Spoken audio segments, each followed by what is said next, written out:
Okay, this is illustration 7. Two blocks are kept in contact as shown in the figure. Forces exerted by the surfaces, floor and the wall on the blocks.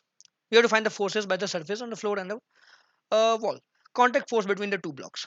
So see, they are in equilibrium. Let's draw the FBD. So for the 10 kg block, this is the 10 kg block, and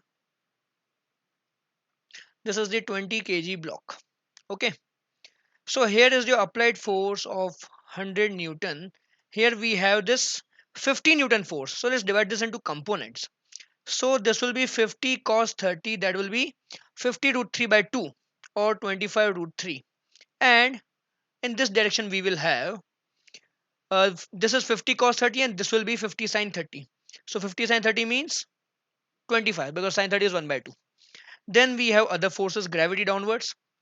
So gravity will be 100 downwards, 200 downwards. Then from the ground we have normal forces N1 and N2. From the wall we have normal force N3, and the blocks will apply normal force on each other. That will be, let's say, N4. Okay, so forces exerted by the surfaces on the blocks. Okay, we just find N1, N2, N3, and N4. That's all we have to do. So let's see for this block. 100 along vertical direction, 100 downwards should be balanced by N1 upwards.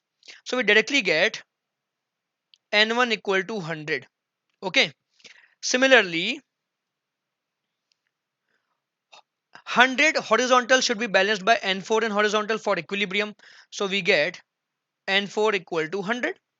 Okay, now for 20 kg, 20 downwards plus 25 root 3 downwards should be balanced by N2. So again we have N2 equal to 200 plus 25 root 3. So we found N2 now. 200 plus 25 root 3 should be equal to N2. And along horizontal, N4 should be equal to N3 plus 25. So N4 should be equal to N3 plus, pardon my handwriting, N4 equal to N3 plus 25. Now N4 is equal to 100. So 100 equal to N3 plus 25, or you obtain N3 will be equal to 75 newtons. So we found all the forces required in the question. Okay.